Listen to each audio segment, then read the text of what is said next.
Hey everyone, Jason here. Let me double check that we are actually live on Facebook. I know the one time that I don't check is the one time it won't work, but it looks like we are good to go. So, hey there, I'm Jason Logston, and this is Exploring Sous Vide. We're all about helping you get the most out of your sous vide machine while talking to some of the biggest names in the industry. And today's sponsor is the ISVA Sous Vide Summit 2021. It's going to be a virtual event again this year with 3 days of sous vide fun and education, along with an additional full day of professional lectures for chefs and restaurateurs.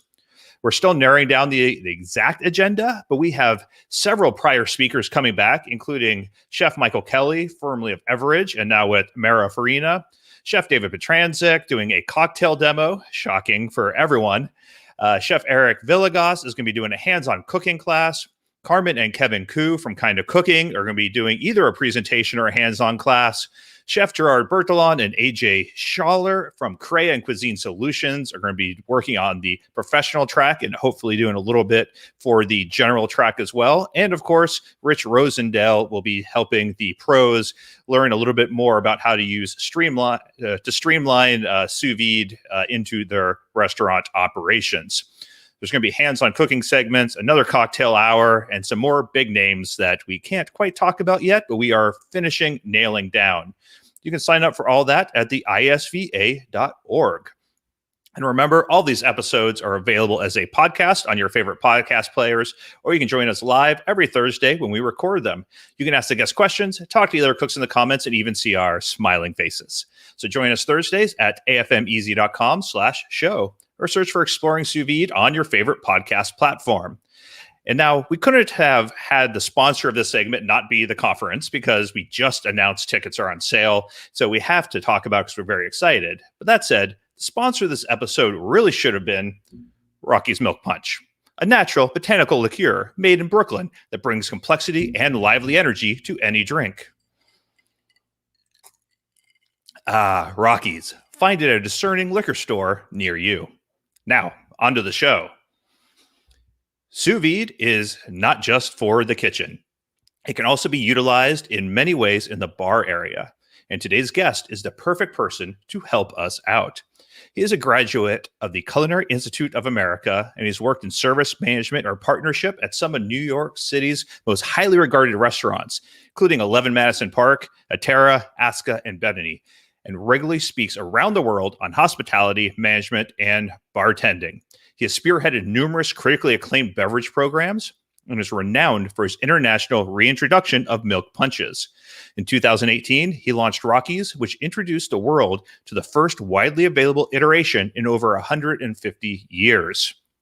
He's also the Director of Beverage Studies at the Institute of Culinary Education, launching his program in early 2020. And his work behind the bar has been featured in multiple books, as well as the New York Times, Edible Manhattan, Eater, the New York Daily News, Cook Science, and the New Yorker.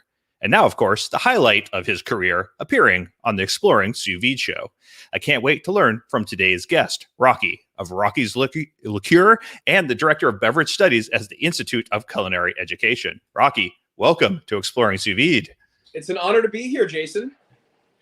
Got a lot of people saying hi in the comments. Let us know where you're from in the comments, and make sure you sign up for, we got the cat guest, a special guest that you all didn't know about.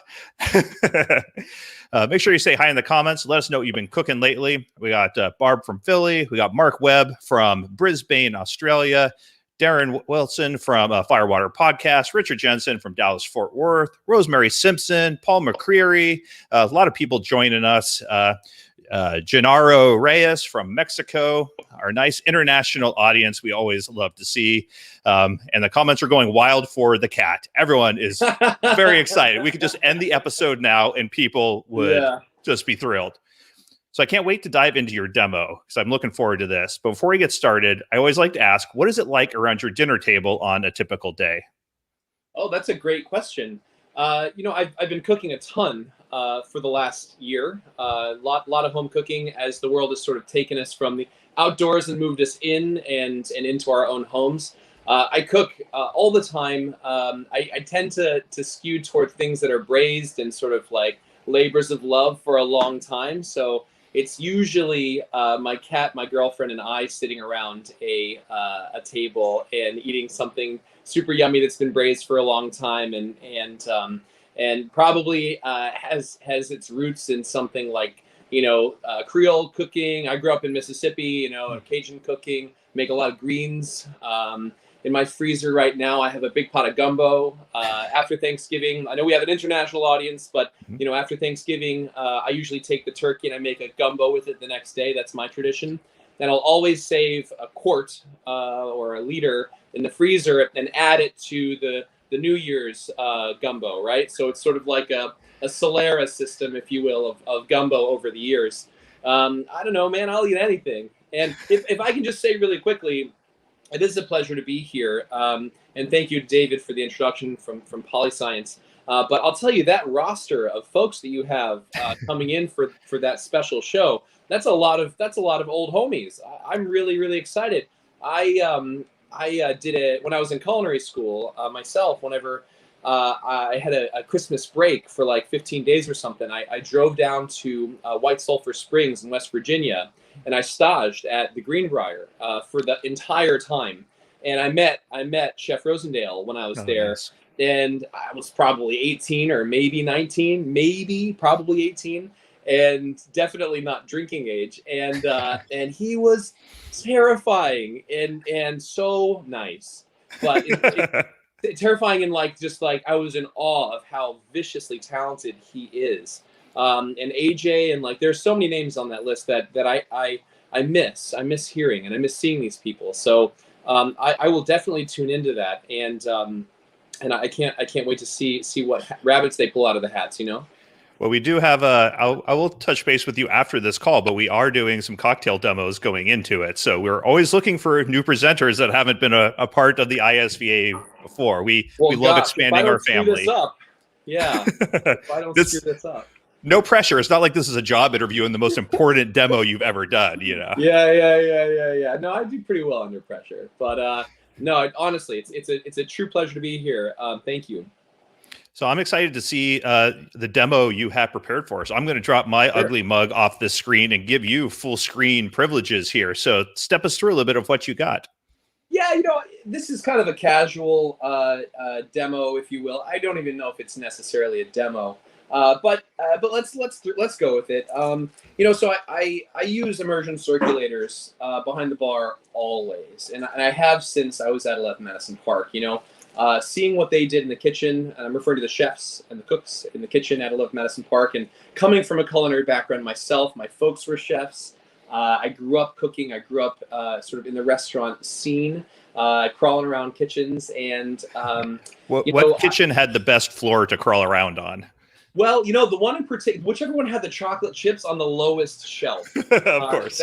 That is the one that had the best floor to crawl around on. What's cool is, I grew up in Mississippi. My food sensibilities sort of stem a bit from there, although I think I have a pretty international palate, But my mother was the chef instructor at the University of Southern Mississippi for their culinary, small but nonetheless existent culinary program. My dad was the executive chef of the Hattiesburg Country Club, where we lived, And after they actually retired from being chefs and moved into ministry, believe it or not, I started cooking and took up the mantle, and I ended up actually taking a job as a cook at the same country club that my dad had been the executive chef of. And we never crossed over, but there were still people there that had worked with him. And so it was just a really cool narrative, and it was awesome. I was only 14 or 15 at the time. So, those are the two really early commercial kitchens I grew up crawling around on. And sometimes I crawl around on my own still. But I want to wet everybody's whistle here and not just gab on. So I have a simple Ziploc bag. I'm at home right now, but even in the bar, I tend to grab.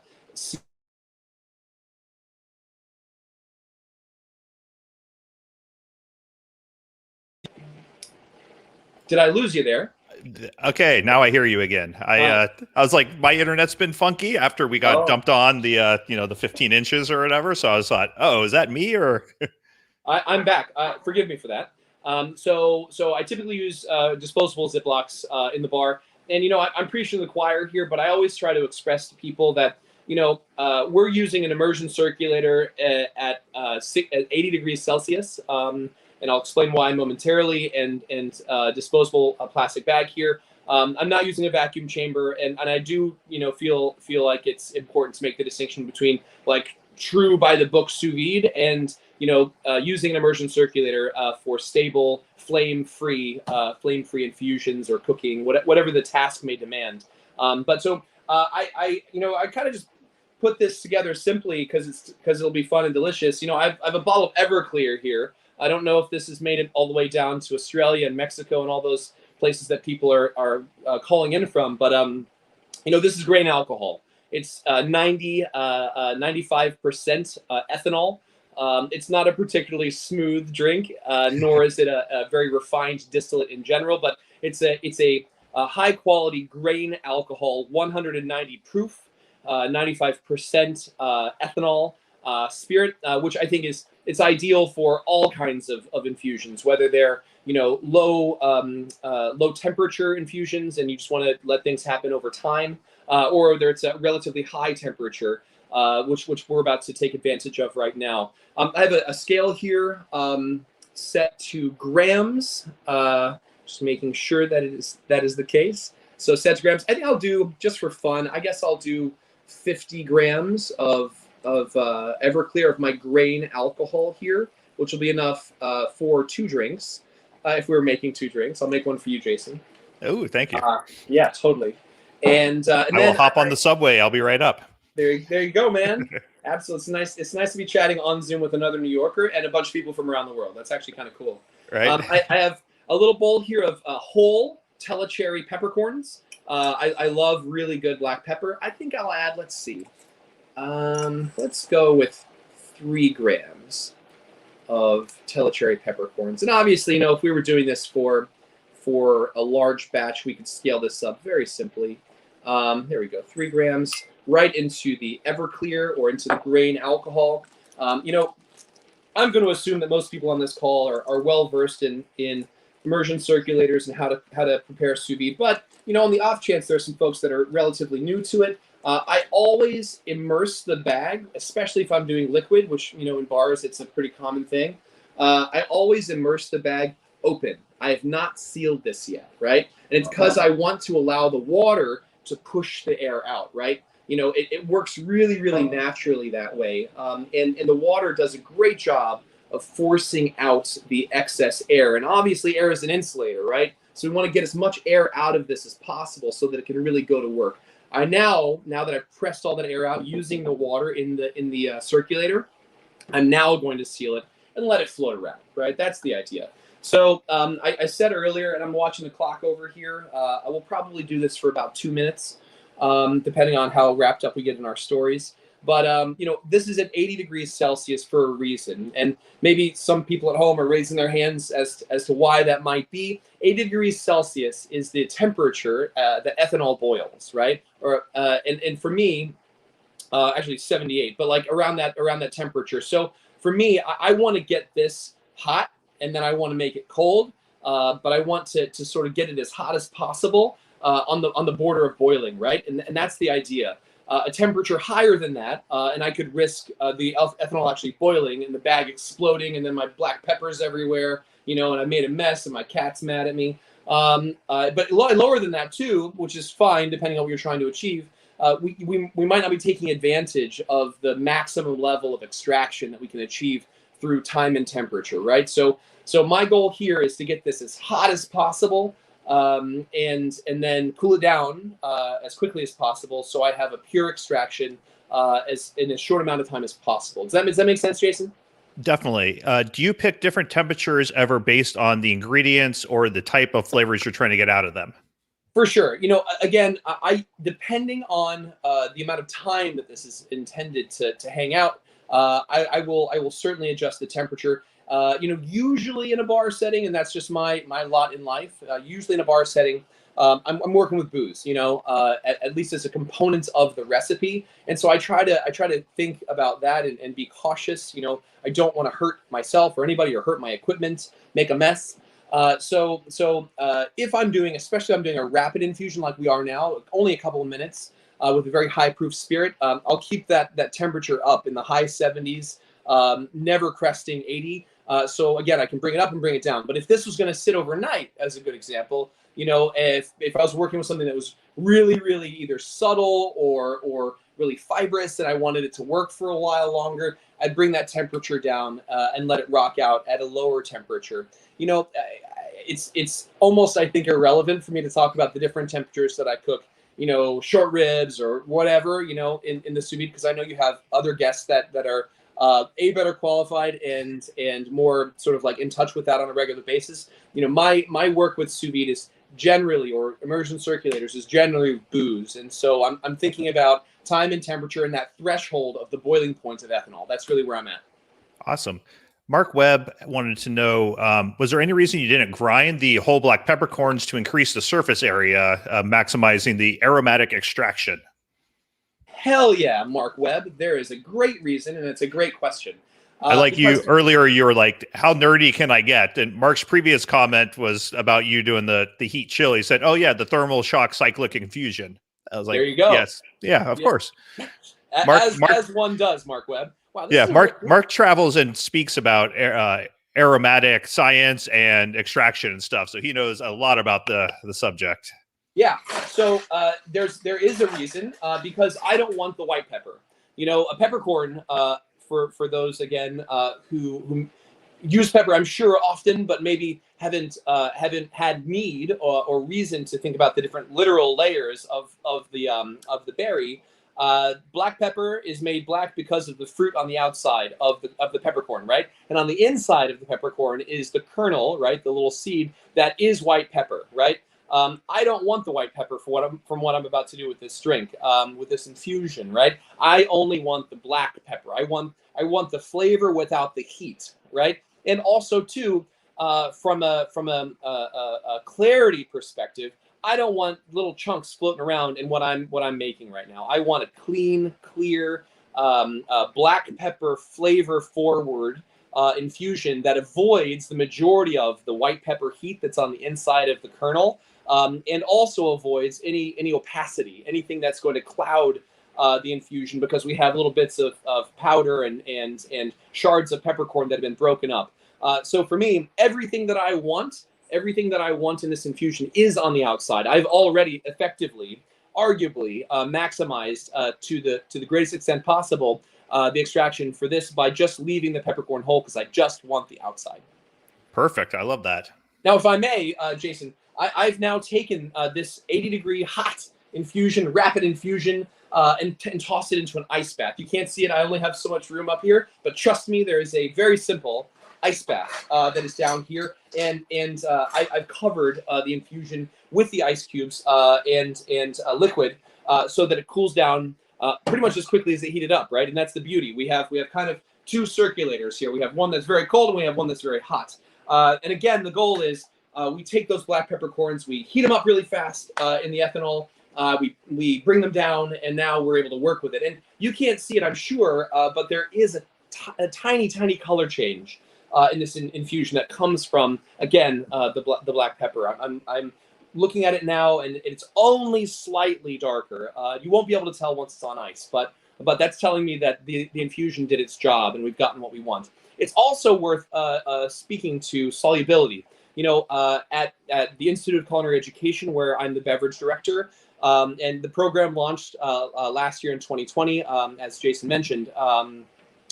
We have a program there that I designed for professionals, and I'm so incredibly proud of it.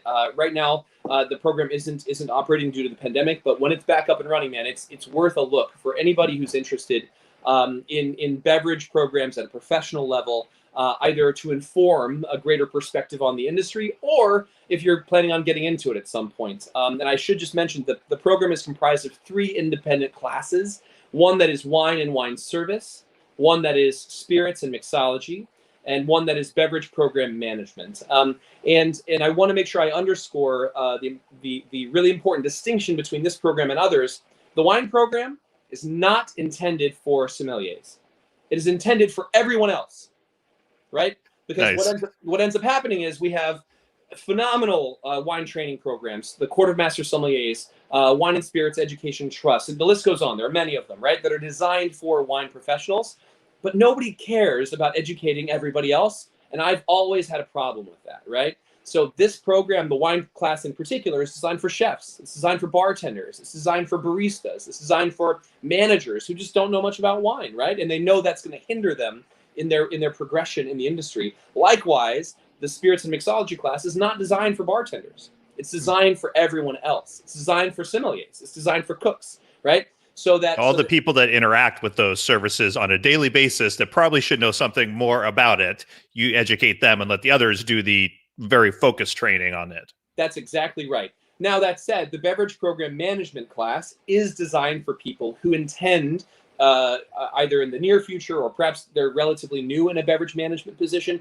It's intended to teach them about costing and building a bar, equipment maintenance, photography for wine and spirits and spaces, etc., public relations and marketing. We have a whole class that's sort of dedicated to caring for yourself and your team, building a team, etc. It's all the nitty-gritty management stuff that really doesn't get taught, right? And if you do get that stuff, it's sort of like sporadic, it's inconsistent. I took some of these classes at the CIA back when I was 18 years old, and I don't remember that stuff, So this is designed for people who are, a few years into the industry, who are pursuing management, are ready for it, and they really need a foundation. So I'm incredibly proud of the class, and when we're back in session, I'd love to see some people in this forum join us in the classroom. Sounds super valuable, and we have such a wide range of listeners that I know Crea's got a lot of people showing up at their 3-day sous vide training from our conference and stuff. So I feel like this is another something that a lot of people would like to dive into. I love Crea. James Chen, a dear friend, from back when I was at Atera. We did the course with Bruno, and James was involved, and he's remained such a dear friend, and we recorded a bunch of classes with Crea. I can't say enough nice things about those guys. So I love that you brought that up, and you're bringing back a lot of memories on a lot of levels, Jason. I appreciate it. And you're welcome. So we have a simple conical strainer here. This is cool. It's definitely cool. Not just room temp, but actually cold, which is nice. And we're straining the black pepper infusion through a conical strainer just into a large tin here. And Mark, again, will note these peppercorns are whole, and that is by intention. I'm not looking for a super spicy black pepper, blow your head off experience here. I'm just looking for a tasteful telecherry sort of flavor profile, and that's where I'm at. So we did 50 grams of grain spirit here. I'm now going to counter that with an equal part of water. Right, and essentially in the ballpark, we could dial it in and get really, really nerdy if we wanted to, but in the ballpark of a standard base spirit, right, which is effectively, and not always, there are different base spirits at different levels, but effectively 50% ethanol and 50% water, right? Most vodkas and most whiskeys, rums, etc., are about 40%, depending on whether they're overproof, and they can kick up from there. If you're talking about Navy strength, etc., if we're talking about gin, then we have a higher proof here. But we're looking to do about 50-50 and get into that sweet spot of a standard base spirit. So I just have some simple, delicious, by the way, New York water here, and I'm going to add 50 grams of the water to the infusion. New York water is the best. Totally, yeah. To essentially, again, emulate a standard based spirits alcohol percentage. And two, I think a minute ago, whenever we were chit-chatting, and I got off the topic, but solubility is such an important consideration whenever doing anything with infusions at any level. And what I'm referring to here are the different solvents between ethanol, where we got a ton of it here, right, in our Everclear, right? Mostly ethanol, right? So we have alcohol solubility, we have water solubility, we have oil solubility, we have acid solubility. These are the four principal solvents. We're not exclusive to them, but principal solvents that we work with in bars and restaurants and kitchens, etc. And there's a whole class that I teach at ICE, and I've taught this class on request, by request. I'll happily teach it with you guys. Maybe this is our demo if we do one together upcoming, Jason. But I teach a whole class about solubility, and it's absolutely important and crucial that anybody who's working with immersion circulators, especially if you're doing boozy, understand what you're doing. And here's what I mean. If we were to have done the same experiment, but started with 50 grams of ethanol, 50 grams of our grain alcohol, and 50 grams of water, we would be extracting with two solvents more or less in equal parts, right? Water solvent, alcohol solvent. But what we've actually done is we've extracted using ethanol principally. It's 95% ethanol. So we have an almost pure ethanol infusion, which means that we only derived the alcohol-soluble compounds from the black pepper. And now that's important because many people may be aware that there are a lot of very bitter compounds that are much more water-soluble than they are alcohol-soluble. So by doing this process, by adding the water after we've extracted, after we've removed the body of the peppercorns from the infusion, we actually avoid anything that's water soluble. Most of those things, or many of those things, are very bitter or can be very bitter. So we've circumnavigated that issue if it was there, right? So would you run into some of those? Would you run into some of those same issues if you were doing the infusion if you couldn't find grain alcohol, but you could only find like overproof rum or something? You'd be getting a little more of the bitter notes out of it because you'd have those water extraction occurring as well. Exactly, it's a sliding scale, and the thing is, this light bulb kind of went off in my head because when I started using vodka, as a young bartender for all my infusions, and I think a lot of bartenders start there because it's very simple, it's clean, right?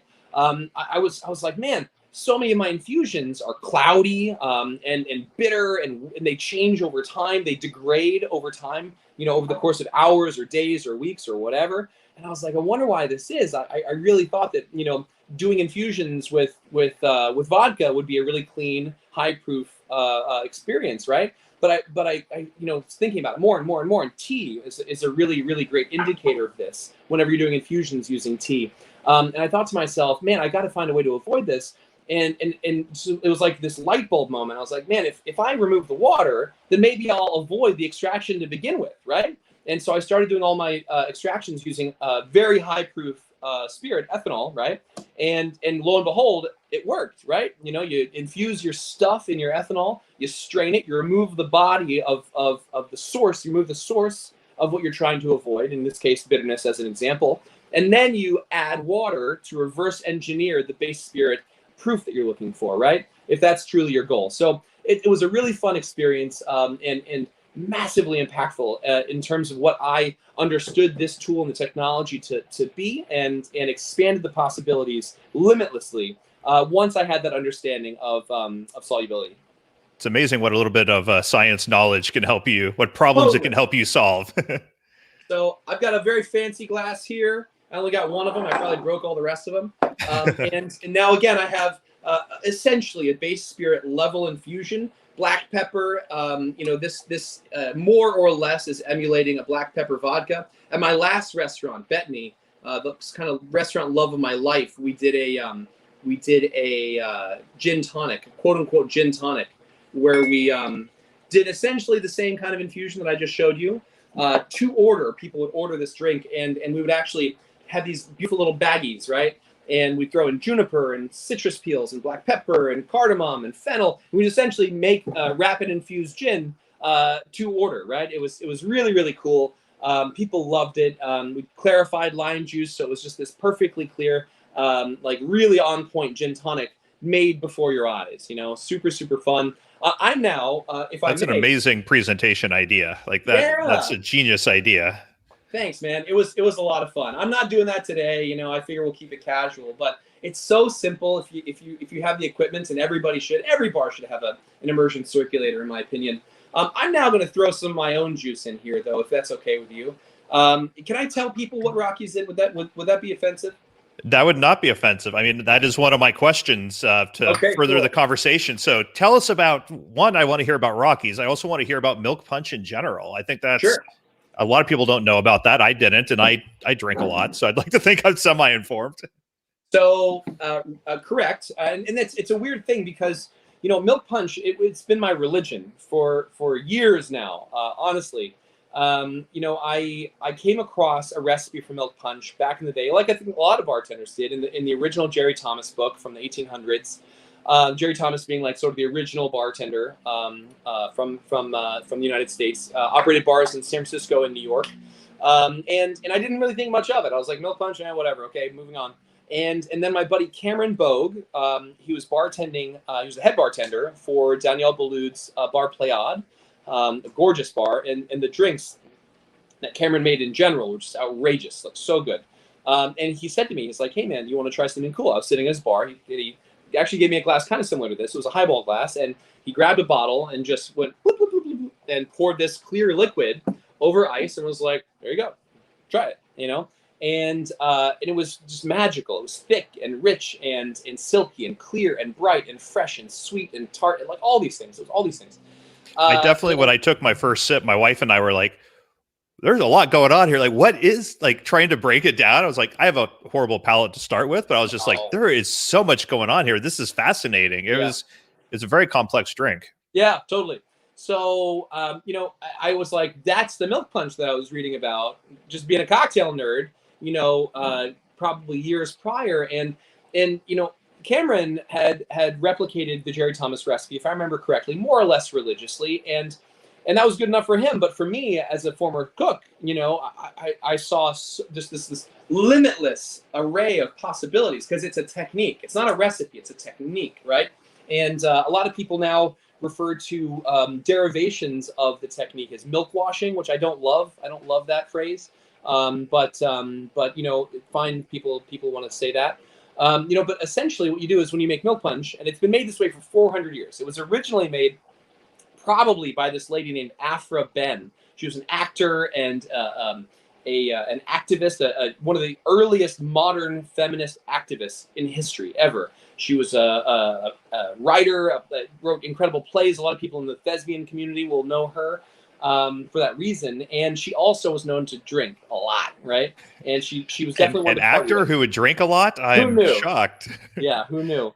And so, my circulator just evaporated itself to death. Good thing we already did the infusion. So, nonetheless, so Afra was known for making milk punch, and she never wrote down a recipe, but her contemporaries were like, she created this stuff and it's really good.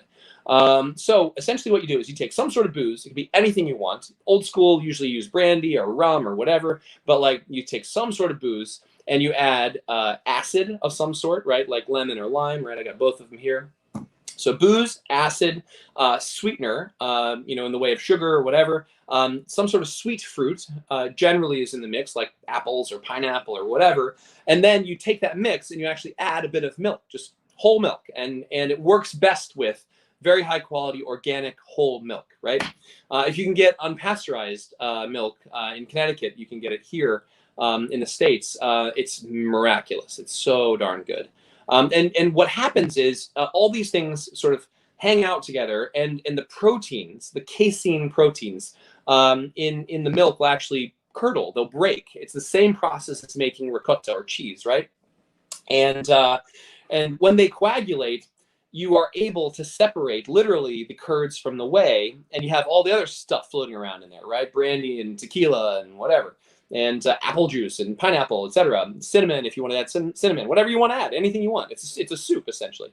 And the curdled milk, the curds of the casein proteins will actually form a web of sorts, right? And you can then use that web to force the clear liquid through the protein matrix, the protein structure, in the same way, and I think your audience will appreciate this, in the same way that you clarify a consommé using egg whites or beef, ground beef, and the same way you clarify citrus juice using agar-agar, or the same way you clarify any juice with gelatin or whatever, right? So that's the idea. Use this age-old idea of protein matrix to clarify an entire body of liquid, right? And after you've done that, your liquid is stable. If you've done it in the right proportions, and if there's enough alcohol and acid and acidity and sweetness, etc., then you have something that will actually age like wine, and it will evolve over time because you've removed the impurities that will actually go bad.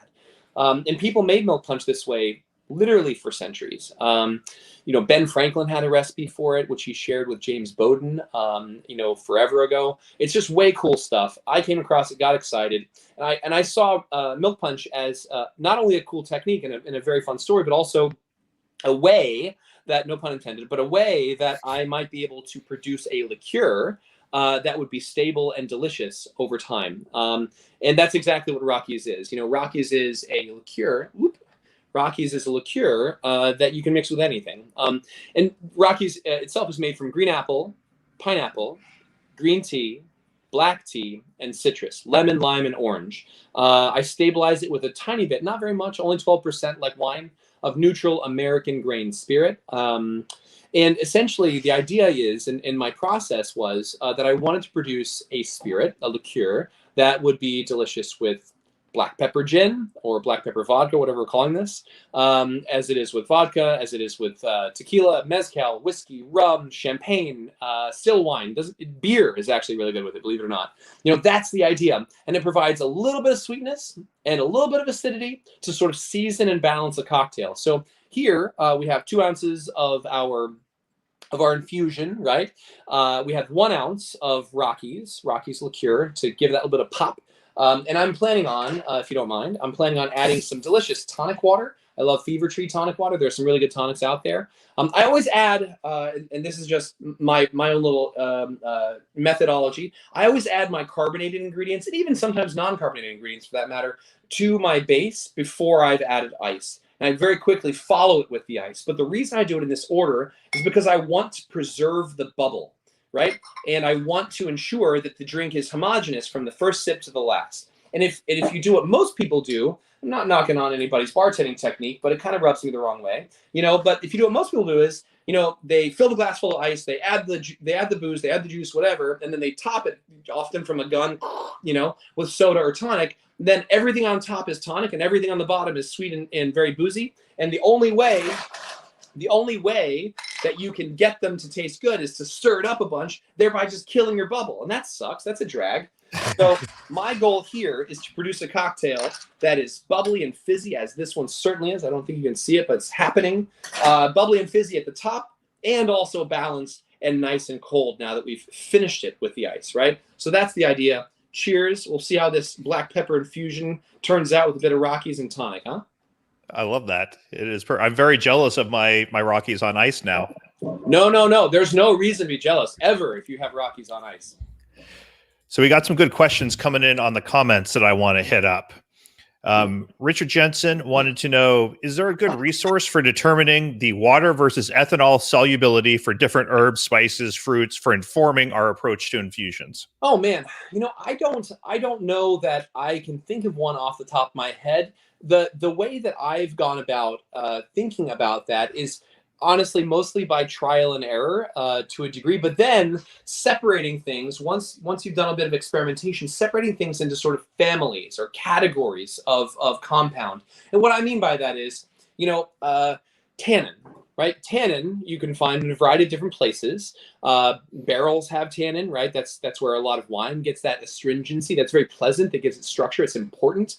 Grapes obviously have tannin. That's the second place that wine can get tannin from. But also there are a number of tannic astringent fruits and vegetables and nuts and drupes, etc. Pecan skins, nut skins in general have a tendency to be very tannic. Persimmons, underripe persimmons, very tannic. Acorns, super duper tannic. Only the squirrels can eat those things, man. So, but the thing is, and the reason it's important is that once you're like, okay, I know that persimmon or I know that acorns are tannic, and I don't know from eating a bunch of acorns how they behave necessarily, but I do know that wine is tannic, and I understand wine a little bit better, perhaps than I do acorns, right? And so I try to apply one to the other, and spiciness, which it's its own thing, but really it's an oil, right? And so when I think about how to apply the awareness of capsicum as an oil, capsaicin as an oil, that is a spicy oil, right? And I figure out with regard to solubility and the way that compounds interact with each other, if I'm making a milk punch with milk and habanero juice, right? Juiced habaneros. Like you want to be wearing a full hazmat suit to make that stuff. But if you juice habaneros and you then integrate tequila, habanero juice, lime juice, green tea, and milk, that to make your milk punch, your clarified milk punch. If you clarify it properly, and if you run everything through the protein matrix properly, the vast majority of the oil will be caught by the casein, by the protein, the milk protein. You'll end up with a milk punch that actually tastes like habanero, but doesn't burn you. It's really, really cool. And that's kind of what I'm driving at here. I forgive me, the gentleman whose question was asked? Richard Jensen. Richard. So I'm sorry, Richard, I'm going to fail you here on a resource. But I'm like, how do oils perform? Oils get caught in a protein matrix. Therefore, if I know that capsaicin is an oil, I think that it's probable that the capsicum or the oil of the capsaicin, right, will be caught by the protein matrix, because I know that oils generally get caught by the protein matrix in a milk punch, right? So it's sort of associative. And somebody should write it. I don't have time right now to write this all down, nor do I have the knowledge for it, to be honest with you. But it would be really, really handy, and that's the best way I can go about describing that. That said, we were talking about acorns, right? So as another really, really fun example, that's one of my high water marks in terms of bar fun. I'd read an article about how Native Americans actually ate a lot of acorns, or they were a considerable part of the diet, and they were very nutritious. And so I thought that's really neat. And I got a hold of some acorns that looked really nice, and I tried to eat them, and they were prohibitively bitter, like impossibly bitter to consume. And I was like, how's this possible? And so I did more and more research, and apparently what they would do is they would take a basket or some sort of cloth, and they would crack the acorns and then let them sit in running water, a stream, like a stream, for maybe days. I don't know. I wasn't there for this, but over time the water would purge the astringency out of the acorn, and I was like, wow, that's really cool. And then learning a bit about olives, right? Olives are prohibitively bitter, right? Astringent, just like acorns, just like persimmons when they're underripe. And I was like, well, how do they process the bitterness from olives, right? This is all sort of like this scattered journey, right? And there's a lot of different ways. You can do it with salt, you can do it with water, etc. But you can also do it, and this was the cool part, you can also do it with lye, right? You can process the bitterness from olives by adding lye. And I was like, wow, that's really neat. So then it was sort of like daisy chaining these thoughts together, and we got 5 pounds, beautiful, like the most picturesque, gorgeous acorns I've ever seen in my life, in season, in the fall, here in New York. Cracked them and then made a pretty potent lye solution, which we all know is very, very alkaline and can really hurt you. It's poisonous, but it's what gives us bagels and pretzels. So it's definitely, the juice is worth the squeeze. So we took this lye solution and we coated these cracked acorns, and it was friggin' spooky, man. Jason, it was crazy. They turned jet black, like the blackest, deepest black. They went from being sort of like orange and brown and lovely and sort of looking like the fall, the autumn, and they just turned spooky black instantly. It was amazing. And what ended up happening is the lye reacted to the tannic compounds, and this was purely experimental and just sort of maybe this will work, right? And it reacted to the tannic compounds in the acorns instantly. And so then, lye is heat reactive, right? So you have to, whenever you make bagels, you take the bagel, you dip it in the lye solution. It's poisonous, but then when you bake it, it's delicious. It's kosher, if you will. So I figured the same, if it works for one, it should work for the other, right? And so we ended up roasting these acorns, and these billowing clouds of smoke erupted from the oven. It was very scary. It was like an exorcism. But at the end of it, we ended up with, just like with bagels, we ended up with something that was no longer poisonous and also no longer tannic, right? Wow. And the thing is, my friends around the world, the flavor that we are missing, somebody needs, I'm planning on it still, and you heard it here first, this is being recorded. I want to make an acorn liqueur because it is so damn good. It's like maple syrup and pumpkin and sweet potato, all brown sugar together. It is unreal delicious. There is a cottage industry around acorns that just nobody has exploited yet, because I don't think anybody has really, tried. It's squirrel food, but the thing is, it's so darn delicious, and live for me was the secret. Wow. Getting that in there and applying the olive technology, if you will, to acorns. The moral of the lesson is squirrels always know best. They know best. Yeah. That's crazy. I can imagine you going through that process of being like, here's an idea, and every step just seems to get progressively weirder and weirder. And like, it's either going to be amazing or I'm going to burn the entire place down. Totally. And it was scary. Like, a couple of people, when the smoke started billowing out, the poisonous smoke started billowing out of the oven, they left the room. They were like, I'm out. See you guys later. I'll tell your story. I'll tell your story, guys. But I just picture you laughing manically with like a rubber apron on and just, as smoke's billowing past your head. Who have you been talking to? Yo, this is delicious, by the way. It's really good. For those of you at home, this is really good. Nice. Patty Wiseman wanted to know, with that specific infusion, how does that compare to doing like a ISI infusion, like a nitrous infusion? And Patty, I thank you for asking that. I think it's a necessary topic to discuss. I feel strongly that ISI infusions are overrated, generally speaking, and that's just the God's honest truth. And I don't want to rain on anybody's parade, but I think time, temperature awareness, and depending on what you're infusing, those are the simple sort of like long honored infusion techniques that I would much rather point to. And I'll give you an example. So there was this julep that was on the menu. There were a couple of people in New York were making these mint juleps using the ISI canister and using the nitrous canister to rapid infuse mint into bourbon and then make a mint julep out of it, right? And that was the whole thing. And I'm just like, okay, cool, let's try this. And to be frank, ethanol as a solvent is very, very, very good at its job. So just by virtue of taking fresh mint leaves and putting them into the bourbon and maybe giving them a little bruise, you get a ton. You know what I'm saying? So I'm sort of scratching my head and being like, we got to get a lot of eugenol, of mint essential oils out of these leaves using this like $1 a piece or whatever they are, canister to make this drink worth it, right? Mm-hmm. And I've never found that to be the case. And so I think it's expensive. I think it's labor intensive.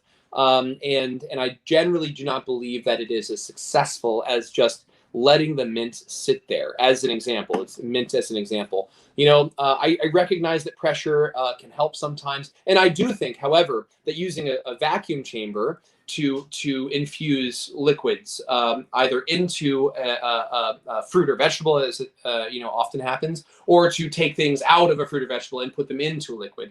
So like if you were going to do, I don't know, like hibiscus infused cucumber, right? If you made like a really nice hibiscus tea and then you slice up some cucumber and you put it into a bowl or whatever, into a vacuum chamber, and you activated the vacuum and you pulled the liquid out of the cucumber temporarily and then release the vacuum and then force the liquid back in. But at that point it's mixed with hibiscus. And so you end up with cucumber that is pink and it tastes like hibiscus and it's delicious. And then your liquid is also delicious because it tastes like cucumber, right? That's different. So pressure, I'm on board with, like all day. I'll get involved with that. But I'll tell you, I think that ISI infusions, they aren't as effective as I think people want them to be. And I think ISIs, I got one, I'm looking at one right now on my own. We'll use them all day for whipped cream, or for making some sort of like ginger foam or whatever, or coffee foam, which both foam beautifully using nitrogen or nitrous, but I'm just I'm not a believer. I've not once ever seen an infusion that happened in an ISI that I thought couldn't be done as well or better in another method. That usually doesn't involve such a costly resource. Makes sense.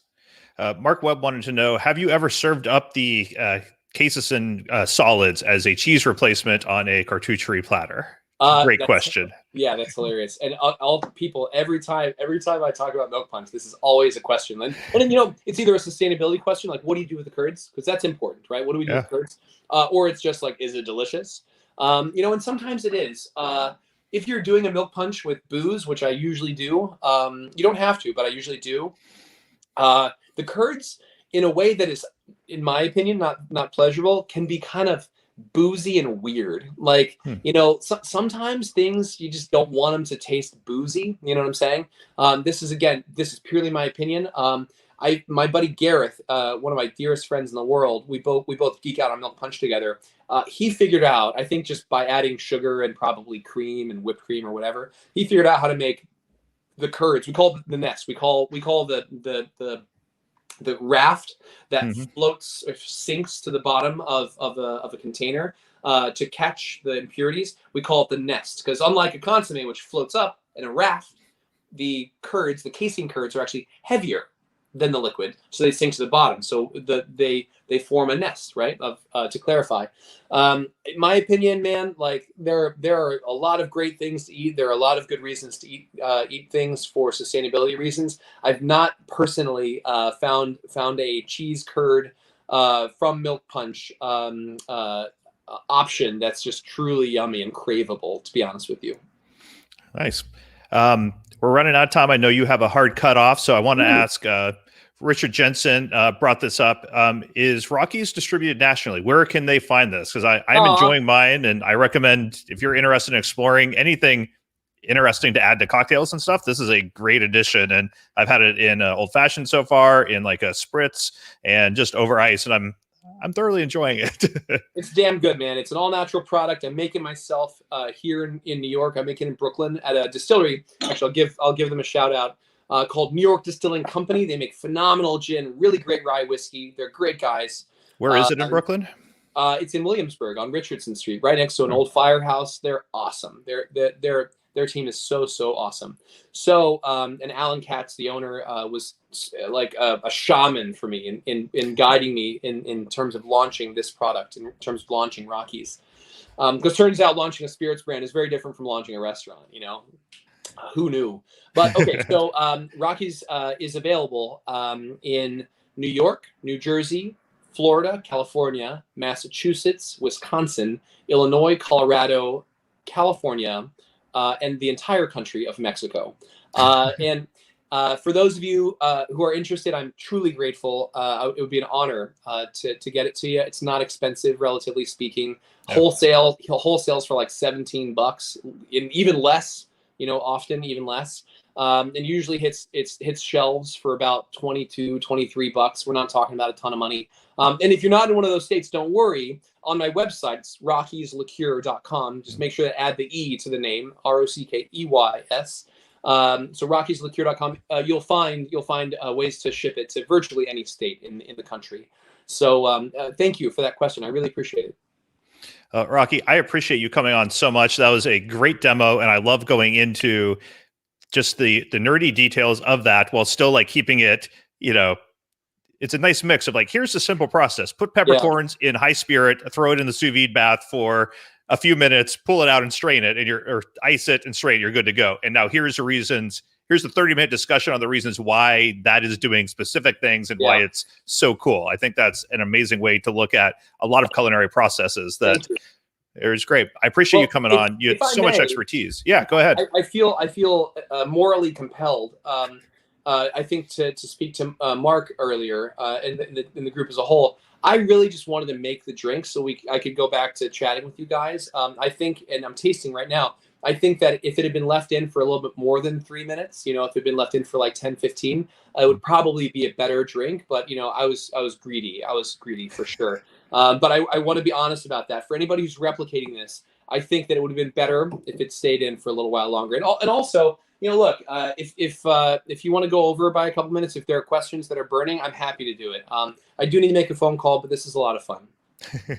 I think we got most of the questions people were dropping in. It was great. And, I appreciate you coming on and being a part of this. It was great getting to know you a little bit better. And likewise. Thanks to everyone in the comments from around the world listening in, asking questions. Remember, you can join us live every Thursday when we record these episodes. You can ask the guest questions, talk to the other cooks in the comments, and even see our smiling faces. Join us Thursdays at afmeasy.com/show or search for Exploring Sous Vide on your favorite podcast platform. This has been Exploring Sous Vide. We're all about helping you get the most out of your sous vide machine while talking to some of the biggest names in the industry. Till next time, I'm Jason Logston. See you all next Thursday.